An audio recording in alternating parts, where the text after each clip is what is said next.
জুলাই সনদের ভিত্তিতে রাষ্ট্র সংস্কার না করলে সংসদে এবং রাজপথে আন্দোলনে নামার হুঁশিয়ারি দিয়েছেন বাংলাদেশ জামায়াত ইসলামের সেক্রেটারি জেনারেল অধ্যাপক মিয়া গোলাম পরওয়ার। তিনি বলেন, দেশের বর্তমান রাজনৈতিক পরিস্থিতিতে বিএনপি এক ধরনের দ্বিধা ও সংকটের মধ্যে পড়েছে।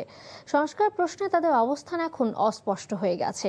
এই অবস্থা চলতে থাকলে সংসদে ও রাজপথে আন্দোলন করবে জামায়াত।